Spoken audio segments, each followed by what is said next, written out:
कितने मार्क्स पे कितना रैंक लग जाएगा, हमें कितना परसेंटेज ऑफ पेपर को अटेम्प्ट करना चाहिए, फिजिक्स में किस चैप्टर का बहुत ज़्यादा इंपॉर्टेंस है, किस चैप्टर को सर हमें बिल्कुल भी मिस नहीं करना चाहिए क्योंकि वो बहुत ज़्यादा स्कोरिंग हो सकता है हमारे जेईई एडवांस के लिए। इन सभी सवालों का आपको जवाब इसी वीडियो में मिलेगा, तो ज़रूर इस वीडियो को पूरे अंत तक देखिए। बहुत ब्रीफली हम पूरे चीज़ों को डिस्कस करने वाले हैं। हेलो एवरीवन, मेरा नाम मोहित गोइंका है और मैंने आईटी खड़गपुर से इंजीनियरिंग किया है और पिछले 4 साल से मैं बच्चों को फिजिक्स के लिए गाइड कर रहा हूँ, specially for IT JEE exams, right. और there is a very sharp difference between hard working and smart working. Hard work हर बच्चे को आज के टाइम पे करना ही है क्योंकि कंपटीशन बहुत ज़्यादा है।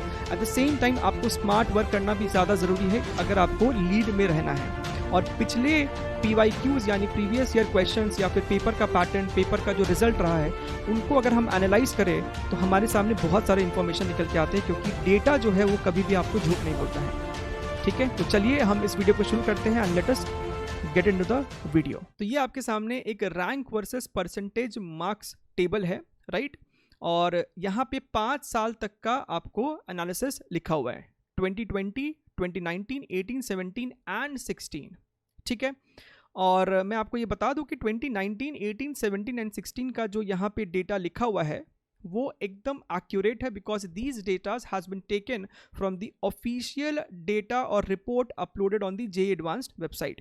उन्होंने 2020 का अभी तक रिपोर्ट अपलोड नहीं किया है, तो यहाँ पे जो भी मार्क्स या फिर परसेंटेज मार्क्स वर्सेस रैंक लिखे हुए हैं, this is not exact. Rank 1 का तो एग्जैक्ट है लेकिन बाकी सब आपको अप्रॉक्सीमेट है, लेकिन आप इस पर ईजिली ट्रस्ट कर सकते हैं। It is very close to the real values. ठीक है, तो आप यहाँ पे अगर ध्यान से देखें 2020 और 2016 का पेपर ऐसा कहा जाता है कि काफ़ी टफ पेपर रहा था और ये आपको रैंक 1 के मार्क्स या फिर परसेंटेज मार्क्स से भी दिखाई देगा। रैंक 1 का जो परसेंटेज मार्क्स 2020 में था दैट वाज 88 और 2016 में था 86, जबकि 2019 में इट वाज 93, देन 93.61, देन 92.62।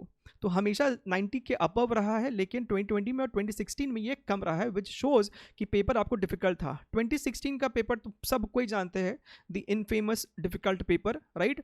अगर हम इसमें फिजिक्स की बात करें तो रोटेशन के और इवन इलेक्ट्रोडायनेमिक्स के भी काफ़ी ऐसे सवाल आए थे जो कि बहुत डिफिकल्ट लेवल पे थे, बहुत ज़्यादा लेंदी थे। और 2020 की अगर हम बात करें तो पेपर का डिफ़िकल्टी यहाँ पे लाया गया था ड्यू टू प्रॉब्लम का जो न्यूमेरिकल पार्ट था, यानी कि मैथमेटिकल पोर्शन था। बहुत लेंदी और कैलकुलेटिव प्रॉब्लम्स थे यहाँ पे। ठीक है, चलिए अब यहाँ पे अगर आप ध्यान से देखें तो आपके सामने इतना सारा डेटा है, तो कैसे हम इसको एनालाइज कर सकते हैं। So let us take a reference या फिर base rank that is your 5000 rank. तो अगर आप 5000 रैंक को अगर ध्यान से देखें 2020 में अगर आपका 36.87 परसेंटेज मार्क्स है, टोटल मार्क्स का ओनली 36% अप्रॉक्सीमेटली, तो आपकी रैंक 5000 के अंदर आ जाएगी। 2019 की बात करें तो 42% मार्क्स, 2018 की बात करें तो 43% मार्क्स, यहाँ 57 और यहाँ पे 36। तो रिलेटिवली ऐसा देखा गया था कि 2017 वॉज अ ईजियर पेपर, काफ़ी ईजी साइड पे था, इसलिए यहाँ पे आपको परसेंटेज मार्क्स भी जो है वो ज़्यादा है फॉर अ गिवन रैंक। लेकिन हम लोग अगर एवरेज बात करें तो 5000 रैंक लाने का मतलब है कि आप अगर 40% मार्क्स के अंदर भी ले आते हैं, 40% मार्क्स भी अगर आप ले आते हैं तो आपका रैंक 5000 के अंदर आ जाएगा, ईजिली आ जाएगा। अब आप खुद ही सोचिए कि 40% मार्क्स बहुत ज़्यादा मार्क्स तो है नहीं। अगर आप स्ट्रैटेजिकली अच्छे से ध्यान से पढ़े for chemistry, mathematics and physics, तो आप इस परसेंटेज को ईजिली अचीव कर सकते हैं। अगर किसी बच्चे का डिज़ायर रैंक है लेट अस से 1000, तो 1000 रैंक के लिए 53, 55, 59, 72 एंड अगेन 50, तो यहाँ से हम एवरेज पकड़ सकते हैं कि आपका 50 to 55 परसेंटेज मार्क्स अगर है तो आप 1000 रैंक के आसपास भी आ सकते हैं। एंड ट्रस्ट में 1000 रैंक के आसपास आने का मतलब है कि आपको किसी भी अच्छी IIT में एडमिशन मिल जाएगा और एक डिसेंट ब्रांच भी मिल जाएगा, राइट। हाँ, अगर आप कंप्यूटर साइंस एस्पायर कर रहे हैं तो definitely you have to target under 100 rank, और अंडर 100 रैंक वाले बच्चों को एक्चुअली पता होता है कि उनका रैंक अंडर 100 आ सकता है और उनको इस तरीके की स्टैटिस्टिक्स या एनालिसिस की बहुत ज़्यादा ज़रूरत है नहीं।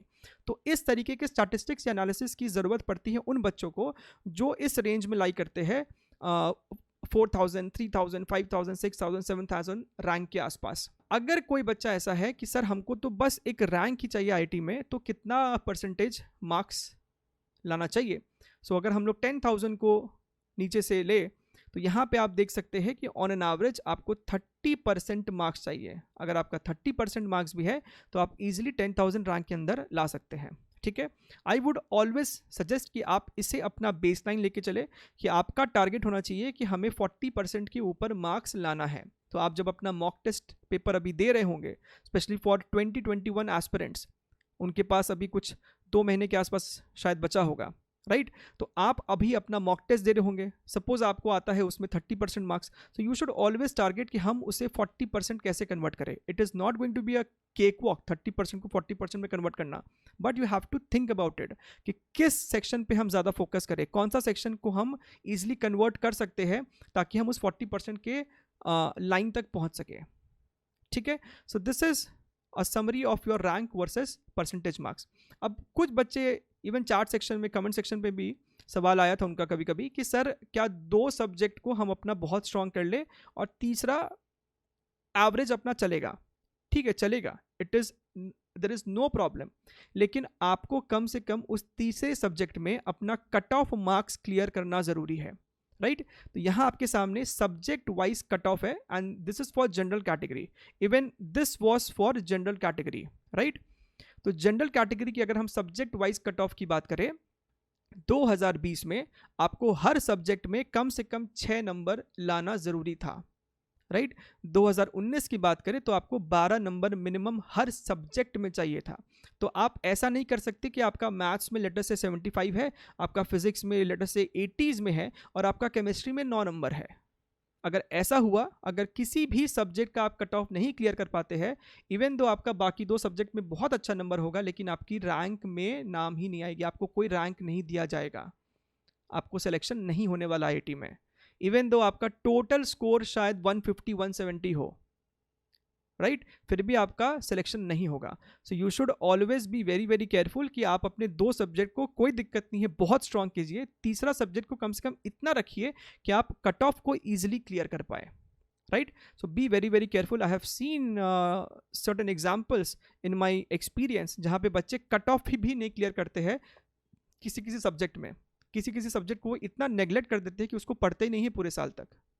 ठीक है, चलिए अब हम लोग बात करते हैं सेक्शन वाइज वेटेज की फिजिक्स में, राइट? तो ये आपको 2020 का सेक्शन वाइज वेटेज है, राइट? तो आप इस पाई चार्ट में अगर ध्यान से देखें तो जनरली मैकेनिक्स और इलेक्ट्रोडायनेमिक्स का, राइट, आप इस एरिया से ही अनुमान लगा सकते हैं, आपको ये परसेंटेज देखने की भी ज़रूरत नहीं है। इन दोनों का आपको कॉन्ट्रीब्यूशन ऑलमोस्ट आसपास ही रहता है। अगर आप 2019 में भी देखें तो इन दोनों का कॉन्ट्रीब्यूशन आसपास है। तो बच्चे जनरली बस इन दोनों पे ही फोकस करते रहते हैं, they try to ignore the other half, which is very very important, very very important. अगर आप हीट एंड थर्मोडायनेमिक्स को ध्यान से देखें तो यहाँ पे 17% है, यहाँ पे आपका 14% कॉन्ट्रीब्यूशन है। 14% contribution means almost 15 to 18 number marks. तो 15 से 18 मार्क्स कितना ज़्यादा इंपॉर्टेंट है आपके लिए, कितना ज़्यादा इंपॉर्टेंट है। अभी हमने जस्ट देखा था कि अगर आप 40% बैरियर भी क्रॉस कर जाते हो तो आपका 5000 के अंदर रैंक लग सकता है, राइट? तो अगर आप फिजिक्स में भी 40%, अगर आप तीनों सब्जेक्ट में 40% क्रॉस करना चाहते हो तो फिजिक्स में 40% क्रॉस करने के लिए heat and thermodynamics has got a huge contribution. Modern physics एक ऐसा चैप्टर है जो बहुत लास्ट में आता है, तो बच्चे जनरली उसको नेग्लेक्ट ही कर देते हैं, जबकि modern physics is a highly scoring chapter, उसका सवाल तो आपसे छूटना ही नहीं चाहिए। और हर पेपर में आपको मॉडर्न फिजिक्स से कम 8 नंबर का सवाल तो आता ही आता है, चाहे वो 2020 हो, 19, 18, 17 कुछ भी हो, आपको कम से कम 8 नंबर का सवाल पूछा जाएगा और वो एकदम आपका फ्री वाला मार्क्स होता है। लेकिन उसके लिए आपको मॉडर्न फिजिक्स पढ़ के जाना होगा। Modern physics is not like rotation और योर फ्लूइड्स जो आपको बहुत टफ लगने वाला है, अगर आप पढ़ेंगे तो आपको समझ में आ ही जाएगा। तो ये सब चैप्टर्स ऐसा है जो कि स्कोरिंग है, आप इसको छोड़ नहीं सकते। थर्मोडायनेमिक्स भी आपको स्कोरिंग है, इसके सवाल बहुत हाई डिफिकल्ट नहीं होते हैं, सॉल्वेबल होते हैं, राइट? हमारे इस चैनल पे भी अभी जेई एडवांस्ड प्रॉब्लम सीरीज चल रहा है, जहाँ पे मैं खुद 5 questions each JEE advance level का सॉल्व या डिस्कस करता हूँ, राइट? आप उसे भी जाके देख सकते हैं, those are going to be highly beneficial. तो आप इन चैप्टर्स को, मॉडर्न फिजिक्स को, राइट, इवन इलेक्ट्रोडायनेमिक्स के कुछ चैप्टर्स को आप नहीं छोड़ सकते क्योंकि वो बहुत ज़्यादा आपको स्कोरिंग होता है। ठीक है, तो ये आपको 2020 का है, ये आपको 2019 का है। 18-17 आप हर जगह अगर आप देखें तो thermodynamics has got a decent amount of contribution 11%, यहाँ पे भी 11% है। मॉडर्न फिजिक्स 8%, 7%, ठीक है, right. This is your 2016 the infamous tough paper. यहाँ पे अगर आप देखिए मॉडर्न फिजिक्स को तो 19% है, 19% है। इस टेबल को अगर आप फॉलो करें, यहाँ पे आपको मार्क्स लिखा हुआ है, राइट, सेक्शन वाइज मार्क्स है। तो अगर हम मॉडर्न फिजिक्स का मार्क्स देखें तो 2020 में 8 मार्क्स का पूछा गया था, यहाँ पे 13 मार्क्स का, 10, 9। 2016 में तो बहुत ज़्यादा ही इससे आपको पूछा गया था। टोटल 7 क्वेश्चंस आए थे on the chapter modern physics in 2016। 23 marks का एक ही चैप्टर से सवाल था आपको। अगर कोई बच्चा उस चैप्टर को भी अगर अच्छे से पकड़ के जाता है तो उसे कोई ज़रूरत नहीं थी मैकेनिक्स के टफ क्वेश्चंस को टच भी करने की, ठीक है। तो यहाँ पे आपके सामने कंप्लीट मार्क्स वर्सेस सेक्शन है, आप इसे भी आराम से अच्छे से एनालाइज कर सकते हैं। ये सारा रिपोर्ट का पीपीटी का जो पीडीएफ है आपको इसी वीडियो के डिस्क्रिप्शन बॉक्स में मिल जाएगा, तो आप उसे डाउनलोड करके ज़रूर बाद में अपने पास रखें और इसे देखें, खुद भी एनालाइज करें, ठीक है। ओके, तो ये आपको बात रही सेक्शन वाइज वेटेज की। इससे भी ज़्यादा इंपॉर्टेंट है chapter wise weightage. Chapter wise weightage that tells you more about your section, right, कि इलेक्ट्रोडायनेमिक्स में भी हमको किस चैप्टर पे ज़्यादा फोकस करना है, मैकेनिक्स में क्या करना चाहिए, राइट। तो यहाँ पे आपके पास चैप्टर वाइज वेटेज है, ये आपको 2020 है। इस कॉलम में आपको नंबर ऑफ क्वेश्चंस है और इस कॉलम में आपको मार्क्स है। Same goes for 19, 18, 17 and 16। और यहाँ पे आपको चैप्टर्स के नाम लिखे हैं और लास्ट में आपको टोटल मार्क्स है, यानी कि 2020 में फिजिक्स का पेपर 132 नंबर का था। This 124, 120, 122, 124। So on an average आप देख सकते हैं कि 120 के आसपास का पेपर आपको रहता है पर सब्जेक्ट, ठीक है। यहाँ पे अगर आप ध्यान से देखें so again you can see, अगर आप थर्मोडायनेमिक्स को देखें तो 2020 में 4 क्वेश्चन पूछे गए थे थर्मोडायनेमिक्स से, which totals 15 marks, right।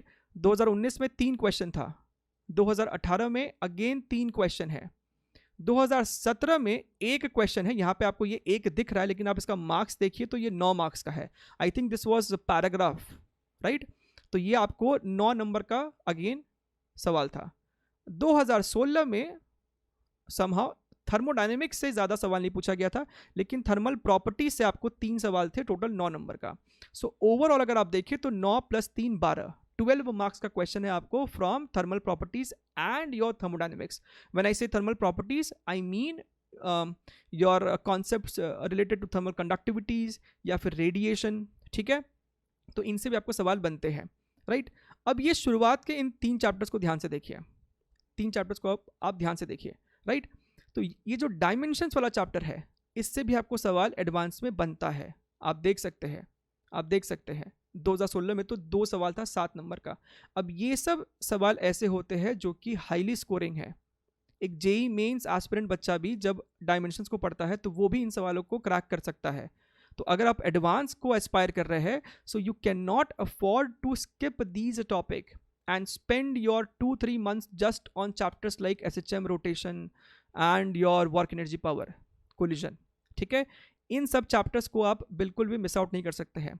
तो यहाँ पे आप ध्यान से देखिएगा, I will show you my recommended important chapter जिसको आप मिस आउट नहीं कर सकते हैं। These important chapters are mentioned on the basis of paper analysis, my past experience as well as students feedback, ठीक है। तो जो सबसे पहला चैप्टर है that is your units and dimensions, आप इसे मिस नहीं कर सकते क्योंकि ये स्कोरिंग है, सवाल आएगा तो आप इसको इजीली सॉल्व कर सकते हो, आपका ये नंबर पक्का है। और जे एडवांस्ड में आपके पास हर सब्जेक्ट में कुछ ऐसे चैप्टर्स होने चाहिए जिस पे आपका 100% कमांड हो। अगर उससे कोई सवाल आता है तो यू शुड बी कॉन्फिडेंट कि ये सवाल तो मैं कर ही लूँगा आसानी से। So units and dimension should be one of those chapters, ठीक है। फिर आपका आता है एरर्स। एरर्स से भी आप देख सकते हैं सवाल पूछे गए हैं, हालांकि 19 और 20 में डायरेक्टली एरर्स से यहाँ पे नहीं पूछा गया था, नीचे कहीं पे आपको कुछ क्वेश्चंस थे जहाँ पे एरर्स को मिक्स किया गया था, ठीक है। But as far as I have seen all the papers and trust me, इस डेटा को कंपाइल करने के लिए I have seen all the papers in this past 2 to 3 days once again and try to understand the concept which they have used to prepare each and every questions. So I can tell this with 100% authority कि errors का जो concept है क्या तो वो directly पूछा गया है या फिर यहाँ पे कहीं पे नीचे में किसी सवाल में मिक्स करके आपसे पूछा गया था. ठीक है. Then comes your kinematics. Kinematics एक ऐसा चैप्टर है जो बच्चा अपने शुरुआती प्रिपरेशन में करता है और ये इजी है, स्कोरिंग है. अभी तक जितना भी सवाल आया है एडवांस में काइनेमैटिक्स से डायरेक्टली, वो सब आपको डुएबल है. ठीक है. फिर डायरेक्टली मैंने दिया है ग्रेविटेशन. ऑल्दो ग्रेविटेशन से बहुत ज़्यादा सवाल नहीं आता है, but it is a very compact and small chapter. बहुत लिमिटेड चैप्टर है ये, और इसे अगर आप अच्छे से कर लेते हैं तो इसका सवाल आपसे 100% होगा. ठीक है. ये कोई ऐसा चैप्टर नहीं है जिससे बहुत ज़्यादा टफ क्वेश्चन कुछ बन सकता है. इसमें टफ जैसा कोई स्कोप ही नहीं है. राइट. तो आप इसे भी मिस नहीं कर सकते हैं. Then we are coming to your thermal properties and thermodynamics, the most scoring chapter. आप यहाँ पे मार्क्स से भी देख सकते हैं. 8 + 5 23 मार्क्स का सवाल आया था 2020 में. Right. And we are talking about 40% marks in the total paper. तो ये 23 का कितना बड़ा कंट्रीब्यूशन हो सकता है उस परसेंटेज को पूरा करने के लिए. देन इलेक्ट्रोडायनेमिक्स के तो ऑलमोस्ट सारे चैप्टर्स पे आपका कमांड होना चाहिए. इलेक्ट्रोस्टैटिक्स, करंट से भी आपको सवाल आते हैं. स्पेशली करंट से आपको वो गैल्वेनोमीटर या फिर वोल्टामीटर वाला सवाल, एमीटर वाला सवाल खूब आता है. तो आप उन कॉन्सेप्ट को ज़रूर से देखिए, आप उनको मिस नहीं कर सकते, आप उसको छोड़ के नहीं जा सकते हैं. मूविंग चार्जेस एंड मैग्नेटिज्म, इस पे भी आपको सवाल रेगुलरली पूछा जाता है और अच्छा खासा इसका भी वेटेज है. Concepts like force on a charge moving in a magnetic field, उस पर सवाल आता है. या फिर force on a current carrying conductor, उस पर सवाल आता है. या फिर आपको magnetic field due to a structure आपको सवाल दे सकता है. ठीक है. EMI आप देख लीजिए, आपको 7 नंबर का सवाल है, 7 नंबर का सवाल, 4 नंबर का सवाल, 8 नंबर का सवाल, 16 में तो 11 मार्क्स का सवाल. तो आप EMI को भी नहीं छोड़ सकते. And why I am focusing on these chapters, because these chapters से जो क्वेश्चन बनते हैं वो आप सॉल्व कर सकते हैं with 100% accuracy, and without wasting a lot of time in those chapters. Right. Geometrical optics आप सभी जानते हैं स्कोरिंग चैप्टर है, इजी चैप्टर है. ठीक है. And modern physics. राइट. अब आप ध्यान से देखिए. अच्छा, जिन चैप्टर को मैंने ब्लू से मार्क नहीं किया है, ऐसा नहीं कि आप इसको एकदम ही छोड़ दीजिए. आप इन ब्लू वाले चैप्टर पे अपना 100% कमांड बनाइए कि इनसे सवाल आएगा तो मैं कर लूंगा. क्वेश्चंस कहाँ से करना है, तो आपको PYQs करना है. आप इस चैनल से भी एडवांस्ड प्रॉब्लम सीरीज के क्वेश्चंस को फॉलो कर सकते हैं, आप वहाँ से भी सीख सकते हैं.